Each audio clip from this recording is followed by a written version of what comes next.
జూబ్లీహిల్స్ ఎన్నికలు ముగిశాయి. జూబ్లీహిల్స్ లో మరి గెలుపు ఎవరు సాధించబోతున్నారు అనే దాహం ఇప్పుడు తెలుగు రాష్ట్రాల ప్రజల్లో కనిపిస్తోంది.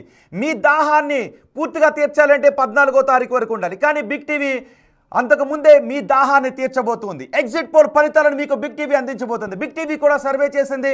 బిగ్ టీవీ సర్వే ఫలితాలు చివరిలో నేను మీకు చూపిస్తాను. ఎందుకంటే ఆ శాంపిల్ కలెక్షన్ ఇంకా కొనసాగుతుంది కాబట్టి ఇప్పుడు ఒక్కొక్కటిగా ఒక్కొక్క సర్వే సంస్థ ఫలితాలను మీకు అందించబోతున్నాం. బిగ్ టీవీ స్క్రీన్ పై మీరు చూడొచ్చు. ఎగ్జిట్ పోల్స్ మీరు చూస్తున్నారు. రేస్ సర్వే నిర్వహించిన దానిలో 41% బీఆర్ఎస్కు ఓట్లు పడతాయని చెబుతూ ఉంది. కాంగ్రెస్కి 46% ఓట్లు వస్తాయని ఈ రేస్ సర్వే చెప్తుంది. బీజేపీ 8%తోనే సరిపెట్టుకోవాల్సి ఉంటుంది అని ఈ రేస్ సర్వే చెబుతోంది. ఇతరులకు 2 నుంచి 5% ఓట్లు వచ్చే అవకాశం ఉంటుందని, అంటే కాంగ్రెస్ ఈ ఎన్నికల్లో ఈ బైపోల్లో విజయాన్ని సాధించబోతోందని. ఇక స్మార్ట్ పోల్ ఫలితాన్ని మనం చూస్తే, స్మార్ట్ పోల్ ఎగ్జిట్ పోల్ అంచనాలను మనం చూస్తే కాంగ్రెస్ 48.2% ఓట్ షేర్ని పొందుతుందని చెప్తోంది.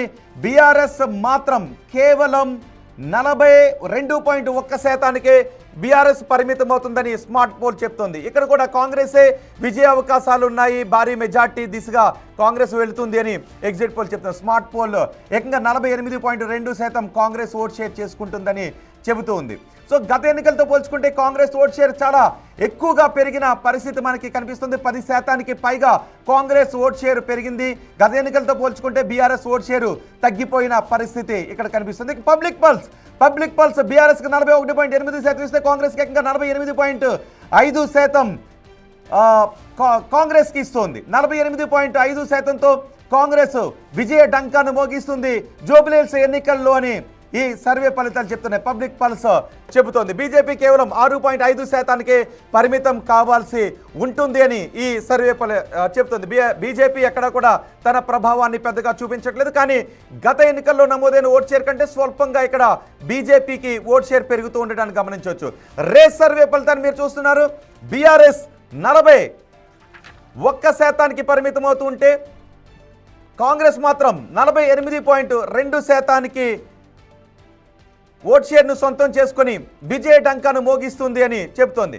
పబ్లిక్ పల్స్ సర్వే కాంగ్రెస్ గెలుపు స్పష్టంగా ఉంటుంది అని ఈ పబ్లిక్ పల్స్ సర్వే చెప్తోంది. ఏకంగా 48.5%తో రేస్ సర్వేలో 46% ఓట్ షేర్ను కాంగ్రెస్కి ఇస్తూ ఉంది. ఇక ఎన్ని ఓట్ల మెజార్టీ వచ్చే అవకాశం ఉంటుందనేది కూడా మేము మీకు చాలా స్పష్టంగా చెప్పబోతున్నాము. స్మార్ట్ పోల్ కాంగ్రెస్కే అవకాశాన్ని కట్టబెడుతుంది.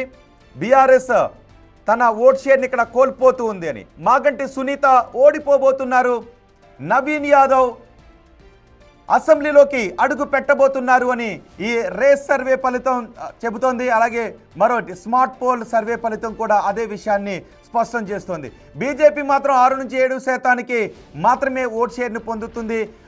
చెప్పుకోదగినటువంటి ప్రభావాన్ని బీజేపీ చూపించలేకపోతుంది అనే విషయాన్ని చెప్తోంది. కానీ గత ఓట్ షేర్తో పోల్చుకుంటే స్వల్పంగా బీజేపీకి ఓట్ షేర్ పెరుగుతోంది. గత అసెంబ్లీ 2023 పోలింగ్తో పోల్చుకుంటే కాంగ్రెస్ తన ఓట్ షేర్ని ఏకంగా 10%కి పైగా పెంచుకుంటుంది. సుమారు 13%కి పైగా ఓట్ షేర్ను పెంచుకుంటుందని ఈ సర్వే ఫలితాలు చెప్తున్నాయి. బీఆర్ఎస్ మాత్రం తన ఓట్ షేర్ను కోల్పోబోతుందని, అంటే ఉప ఎన్నికల్లో బీఆర్ఎస్ ఓటమి పాలవుతూనే వస్తుంది. మొన్న జరిగిన కంటోన్మెంట్ ఉప ఎన్నికల్లో మనం చూసాం, బీఆర్ఎస్ తన స్థానాన్ని కోల్పోయింది. ఇప్పుడు జూబ్లీహిల్స్కి జరిగే ఉప ఎన్నికల్లో కూడా బీఆర్ఎస్ తన స్థానాన్ని కోల్పోతుంది అని ఈ సర్వే ఫలితాలు చెప్తున్నాయి.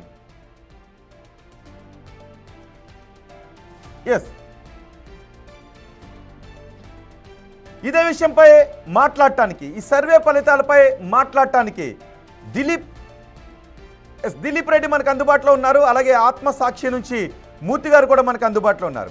దిలీప్ రెడ్డి గారు, మూర్తి గారు నమస్తే అండి.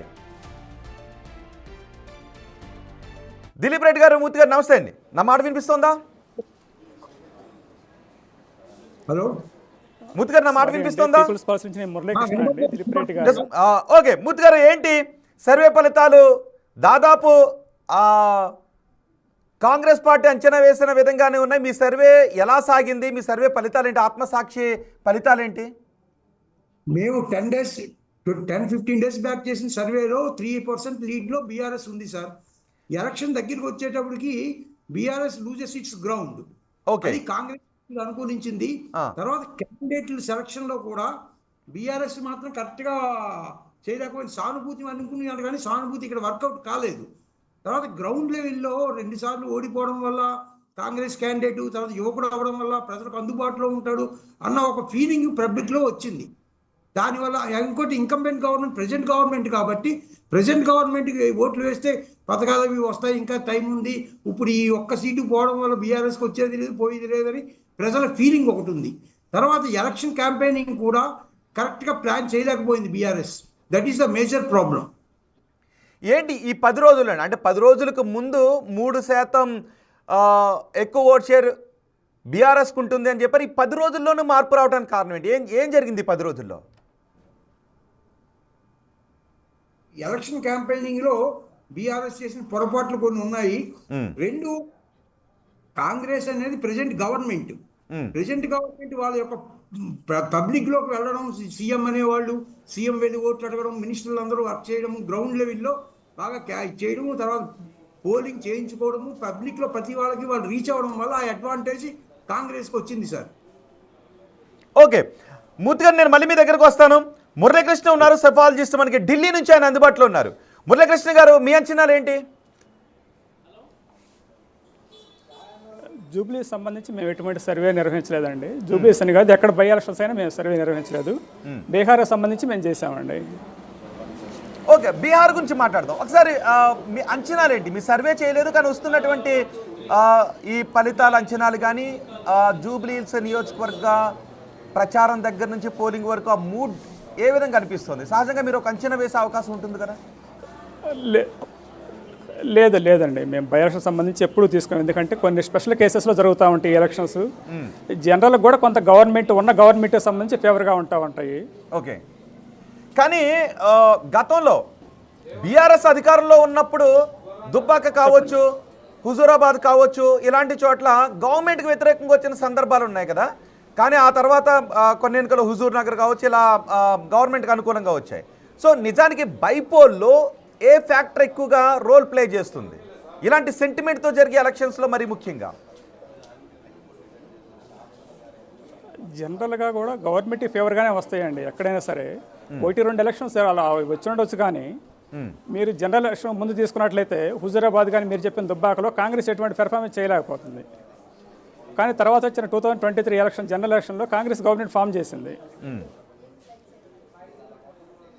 బీజేపీ 2 సీట్లు గెలిచిన గవర్నమెంట్ ఫామ్ చేయలేకపోయింది కదా 23లో. కాంగ్రెస్ ఫేవర్గా వచ్చింది కదా తీర్పు వచ్చేసి. కరెక్ట్. సో ఇదేంటంటే స్పెషల్ కేసెస్ అండి ఇవన్నీ కూడా. ఫేవర్గా జనరల్గా పబ్లిక్ ఏం ఆలోచిస్తారంటే ఇంకా 3 years గవర్నమెంట్ ఉంది అనే కార్యక్రమాలు, ఏ కార్యక్రమం చేయాలి గవర్నమెంట్లో ఉన్న వాళ్ళకి ఓటేస్తే కొంతవరకు ఫేవర్గా ఉంటుందనే ఉద్దేశంలోనే ఆలోచిస్తారు. సో రూలింగ్ గవర్నమెంట్కి ఉండే నెగిటివ్ ఉంటే తప్పించి కొన్ని బెనిఫిట్స్ రూలింగ్ గవర్నమెంట్ వల్ల వాళ్ళకి అనేక అవసరాలు ఉంటాయి గవర్నమెంట్ తోటి కానీ, అక్కడ లోకల్ ఎమ్మెల్యేతో కూడా. అందువల్ల ఏంటంటే జనరల్ కూడా వాళ్ళకి ఫేవర్గా ఉంటుందండి. ఓకే, కానీ నిజానికి తర్వాత జనరల్ ఎలక్షన్ వరకు ఇదే ట్రెండ్ ఉంటుందని చెప్పడానికి లేదు. ఓకే, మనం జరిగిన కంటోన్మెంట్ ఉప ఎన్నికల్లో కూడా కాంగ్రెస్ స్థానాన్ని కైవసం చేసుకుంది. ఇప్పుడు ఎగ్జిట్ పోల్ అంచనాల ప్రకారం జూబ్లీహిల్స్ స్థానాన్ని కూడా కాంగ్రెస్ కైవసం చేసుకుంటుందని చెప్తున్నాయి. అవునండి. ఓకే మూర్తి గారు, ఇక్కడ 2 సార్లు గ్రౌండ్లో పనిచేసి ఓడిపోయాడు అనే సింపతి నవీన్ యాదవ్పై ఎంతవరకు ఉంది? అలాగే కాంగ్రెస్ డెవలప్మెంట్ కావాలంటే డెవలప్మెంట్ చేస్తూ ఉన్నాం, మీరు డెవలప్మెంట్ని చూసి ఓటేయండి అంటూ కూడా కాంగ్రెస్ వెళ్ళింది. సో చివరిలో ప్రజల్లో ఎక్కువగా మార్పు తీసుకొచ్చిన అంశాలు ఏంటి? ముఖ్యమంత్రి నేరుగా ప్రచారానికి వెళ్ళటం, కాంగ్రెస్ ఇంకా చెప్పాలంటే 100 కుటుంబాలకి ఒక్కొక్కరి కింద ఉండి పోల్ మేనేజ్మెంట్ కూడా చాలా బాగా నిర్వహించారు అంటూ వార్తలు కూడా వచ్చాయి. ఒకటి పోల్ మేనేజ్మెంట్ సార్, 2 ఎప్పుడు కూడా గవర్నమెంట్కి అనుకూలంగానే ఉంటాయి బై ఎలక్షన్స్, ఎక్సెప్షన్స్ కేసెస్ తప్ప. ఇన్ జనరల్గా అయితే మాత్రం బై పోల్స్ అనేవి గవర్నమెంట్కి ఫేవరబుల్గా ఉంటాయి సార్. ఎప్పుడు ఏ గవర్నమెంట్ రూలింగ్లో ఉంటే ఆ గవర్నమెంట్కి ఫేవరబుల్గా ఉంటాయి. 2 క్యాండిడేట్ సింపతినే నమ్ముకుంది బీఆర్ఎస్, అదే పెద్ద మేజర్ డ్రాబ్యాక్. తర్వాత బీఆర్ఎస్ ఎప్పుడైతే గవర్నమెంట్ పవర్లో లేదో ప్రజలు కానీ కార్యకర్తలు కానీ వాళ్ళు కొంతమంది సైడ్ అయిపోతారు. జనరల్గా ఏంటంటే they will join in other party. That is the major drawback for the opposition party in any government. రెండోది పోల్ మేనేజ్మెంట్కి వస్తే కాంగ్రెస్ చేసిన పోల్ మేనేజ్మెంట్ కానీ